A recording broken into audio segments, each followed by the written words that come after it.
Em 1994, a Sony lançava oficialmente o PlayStation 1 no Japão. Esse console originalmente ia ser fruto de uma parceria entre a Nintendo e a Sony, só que a Nintendo acabou pulando fora por não sentir que tinha o controle suficiente do projeto. E para surpresa da Nintendo, esse console foi um completo sucesso, vendendo mais cópias que o seu rival, o Nintendo 64. O PlayStation também acabou se tornando um dos consoles mais vendidos da história. O sucesso veio por causa de dois fatores. A sua superioridade gráfica ao Nintendo 64, já que o PlayStation usava CDs para rodar os jogos. Sim, ele podia rodar jogos mais complexos visualmente e também rodar as famosas cutscenes, coisa que o Nintendo 64 normalmente não faz. Outra coisa que fez o PlayStation bombar foi os seus jogos. Foram aqui onde grandes jogos e franquias surgiram, como Final Fantasy VII, Crash Bandicoot, Silent Hill e até Pepsi-Man. Com certeza um jogo incrível. Mas se o PS1 já foi revolucionário e trouxe coisas incríveis para a indústria dos jogos, isso só ficou melhor com o seu sucessor, o PlayStation 2.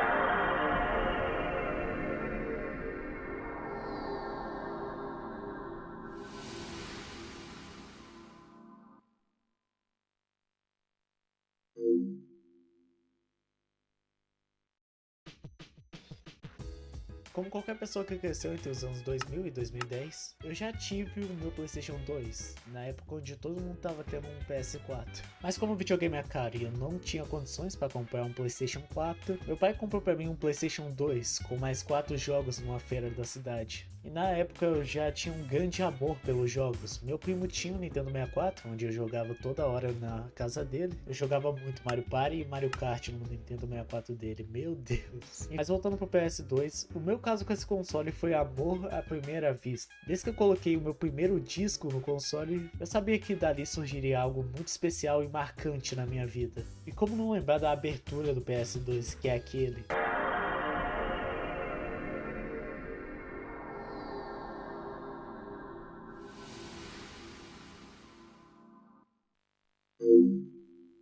E quando finalmente apareceu o logo do PlayStation 2 que sinalizava que o jogo rodou, e se não rodasse, coisas ruins apareciam, coisas muito traumáticas. Aquela maldita tela vermelha.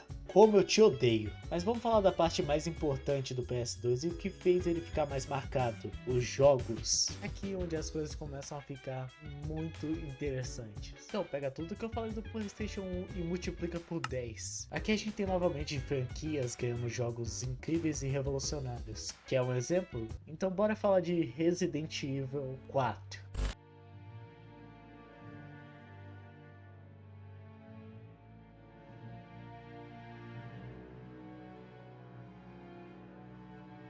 Pra quem não conhece Resident Evil 4, que eu acho muito difícil, aqui a gente acompanha o Leon 6 anos depois dos eventos de Resident Evil 2, onde dessa vez ele vai resgatar a filha do presidente que foi sequestrada e levada para o interior da Espanha por esses carinhas aqui. Esse jogo foi simplesmente um marco e uma revolução para a época, principalmente por survival horrors e os jogos de ação em terceira pessoa, já que ele adicionou a famosa câmera atrás do ombro, com a mira laser para tu mirar nos inimigos. Uma coisa que virou tendência e outros jogos e franquias começaram a fazer igual. Além disso, tem coisas bem impressionantes para um jogo de PS2, como a famosa mecânica de reação dos inimigos. Por exemplo, se você atirar na cara de um inimigo, ele vai botar a mão na cara, como se tivesse sentido aquela dor mesmo, como se aquela dor fosse real. E se você atirar na mão de um inimigo enquanto ele tá segurando alguma coisa, ele vai derrubar essa coisa no chão, o que é impressionante para um jogo de PS2. Sério, tem um jogo de 2024 que custa 300 pila, que não consegue fazer esse tipo de coisa. Outra coisa que esse jogo trouxe e viraria tendência no mundo dos jogos seriam os famosos Quick Time Events, que são aquelas cenas épicas onde você tem que apertar um botão para poder atacar ou desviar de alguma coisa. Tudo bem que os Quick Time Events não envelheceram muito bem com o tempo, mas isso é um assunto para um outro vídeo que eu vou fazer. Mas uma coisa que eu acho impressionante desse jogo também é como ele consegue transitar entre terror e ação, coisa que a franquia começou a ter dificuldade com o passar dos jogos. Sim, a gente tem um monte de cenas de ação tosqueira, como o Moinho da Pedra ou a coisa gigante seguindo a gente, mas a gente também tem esse tipo de momento.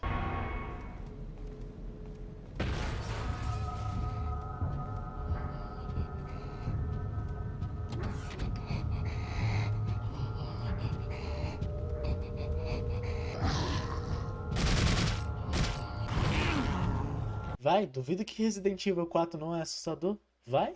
Outra franquia também de terror que lançou uma sequência fantástica pro PS2 é Silent Hill. Tanto Silent Hill 2 quanto Silent Hill 3 são jogos fantásticos, mas eu vou dar mais uma focada no 2, porque ele é simplesmente o meu favorito de toda a franquia, então eu tenho muita coisa pra falar dele. Silent Hill 2, por mais que não tenha evoluído na gameplay como Resident Evil 4, ainda tendo os controles de tanques que são uma desgraça no jogo, ele evoluiu muito no aspecto da história. A história aqui tá muito mais profunda, muito mais pesada e muito mais interessante. Aqui a gente acompanha o James Sunderland, que vai pra cidade de Silent Hill após receber uma carta de sua esposa que morreu há 3 anos atrás. Eu não quero dar muito spoiler da história do jogo, porque eu quero que você jogue.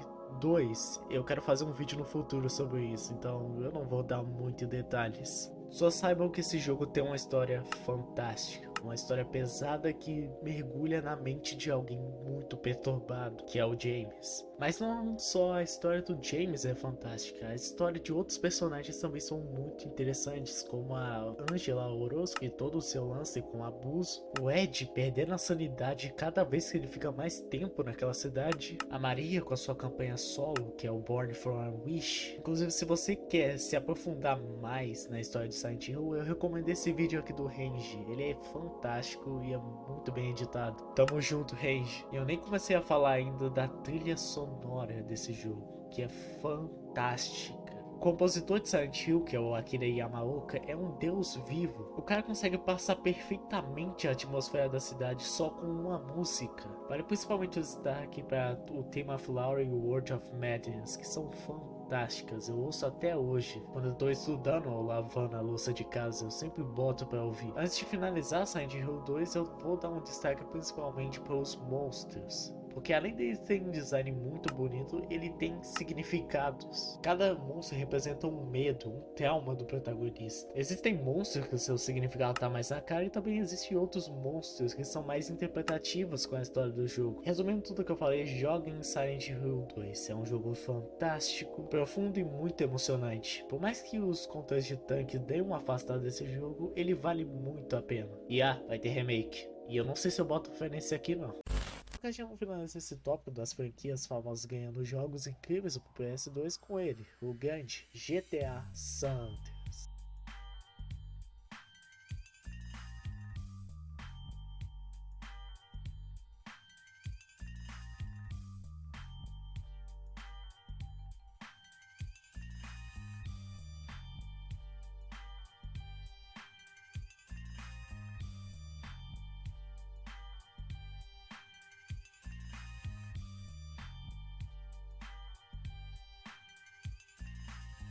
Esse jogo consegue ser espetacular em todos os sentidos.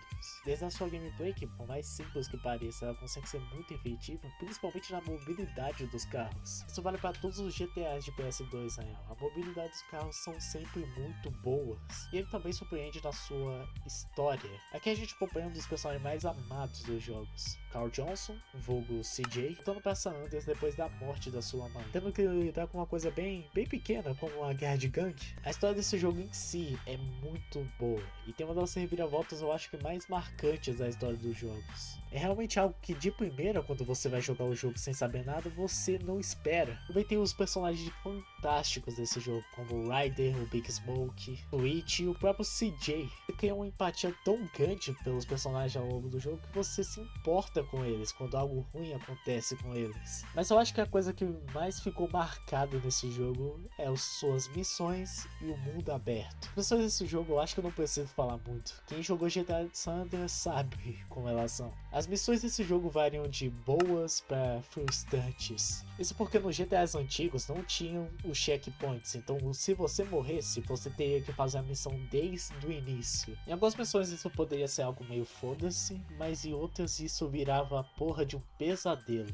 como a maldita missão do avião e do trem. Quem passava isso de primeira é simplesmente louco. Agora falando do mundo aberto desse jogo, cara, eu não sei nem como começar. O mundo aberto de GTA San Andreas tem muita coisa pra tu fazer. Você pode cortar cabelo, arranjar uma namorada, ir pra academia, aprender a lutar, ir pra lanchonete ou pegar uma fodendo jetpack. Além do clássico GTA, você pode sair matando as pessoas na rua e fugir da polícia. Sério, tem coisas aqui que nem o GTA V tem. Eu também não posso esquecer o que faz esse jogo estar vivo até hoje: a comunidade e os mods. Quem não lembra de você estar numa banquinha indo para comprar os jogos de PS2 e se deparar com o GTA Rio de Janeiro?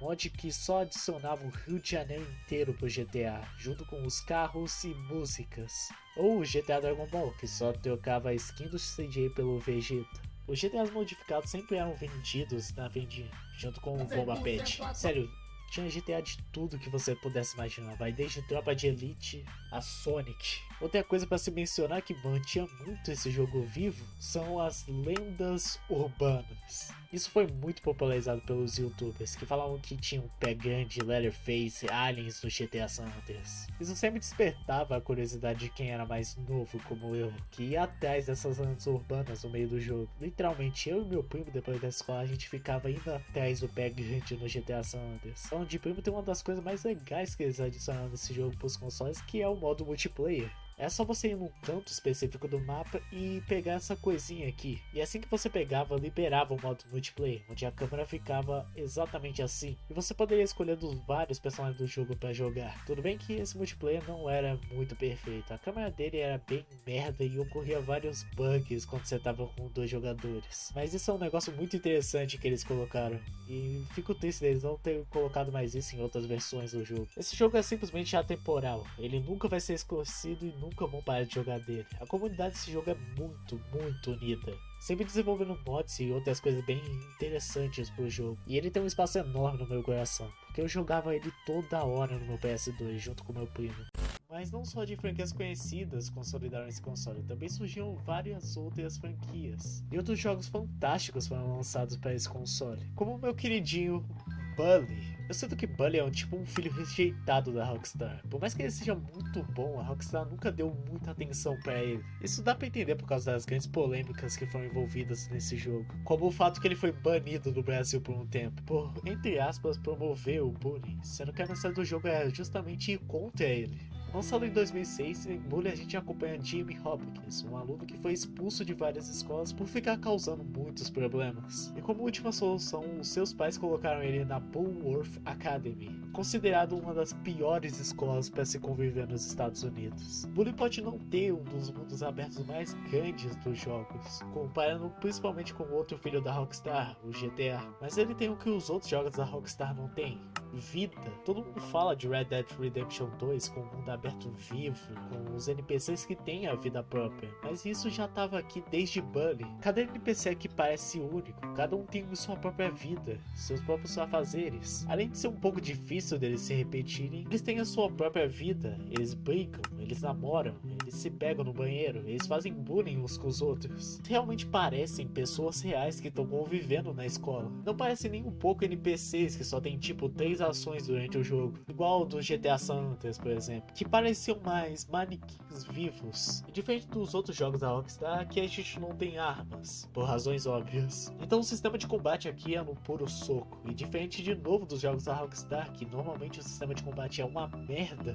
ou inexistente, aqui a gente tem um dos melhores sistemas de combate que eu já vi em um jogo. Ele começa simples, com combos básicos, mas você pode ir melhorando ele com o tempo, dando rádios pro mendigo que te ensina a lutar ou indo nas aulas de educação física. E falando nas aulas, ela é uma parte bem essencial nos jogos. Eu, como você, provavelmente a gente não ia nas aulas normalmente no jogo. Então eles colocaram um sistema de horários. Quando você tá tendo aula, mas não tá na sala, os monitores vão ficar indo atrás de você. Ou no caso da cidade, a polícia, obrigando você normalmente a fugir ou a entrar na aula. E não pense que as aulas eram bestas ou só serviam para encher linguiça. Não, elas te davam recompensa durante o jogo, como a aula de química que te ensinava a fazer bombinhas, como eu citei, a aula de educação física que te ensinava alguns golpes, e a aula de artes que te ensinava a técnica da sedução. E como é um jogo da Rockstar, também temos veículos, que são o skate e a bicicleta, e eles são muito bem feitos. O que é de se esperar na Rockstar, elas sempre acertam nos veículos. A bicicleta eu não posso falar muito porque eu não jogava com ela, mas o skate eu jogava toda hora.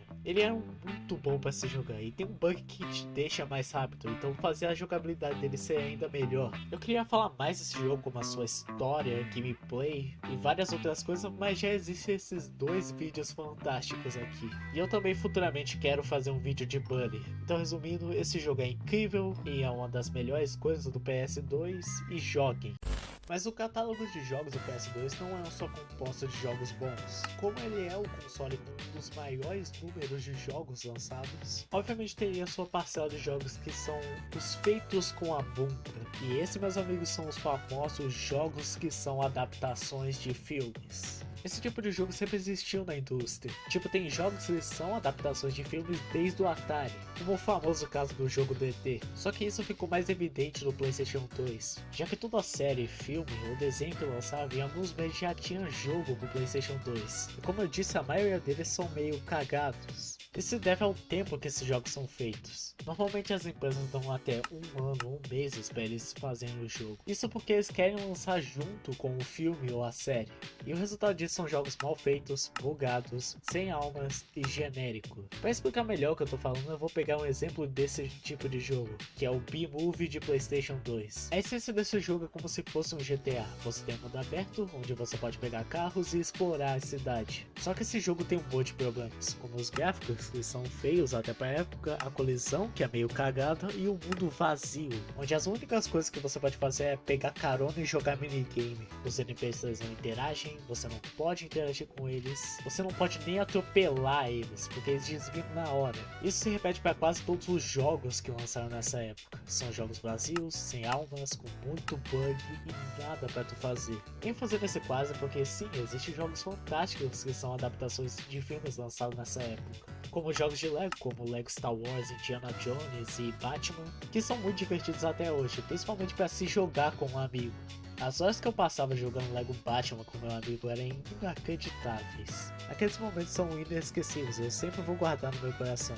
Tamo junto, Iago. E o jogo do Ben 10 também, o Protection of Earth, também era muito bom. Por mais que tenha suas limitações em questão do Alien, ele era fantástico. E também temos os jogos de anime com o Dragon Ball Budokai, o Naruto Ultimate Ninja e vários outros. Só que eu quero fazer um vídeo sobre os jogos de anime lá na frente. E por mais que eu reclame desses jogos ruins de filmes, eu não vou mentir, eu me divido com eles até hoje. Às vezes eu pego pra jogar um Era do Gelo 2 pro PlayStation 2, um Ratatouille ou o jogo do Wall-E, só pra lembrar da época que eu era criança e jogava no PlayStation 2 o dia todo. Enfim, era isso que eu tinha pra falar do PS2. Obviamente eu tô excluindo um monte de franquias e jogos como Devil May Cry e God of War. Meu intuito mais com esse vídeo foi falar da minha experiência com esse console e um dos meus jogos favoritos dele. E também dar uma palhinha sobre os jogos licenciados. Talvez no futuro eu faça uma parte 2 me aprofundando mais nos jogos. Mas por enquanto é só isso que eu tinha pra falar. Muito obrigado por assistir o vídeo até aqui e falou!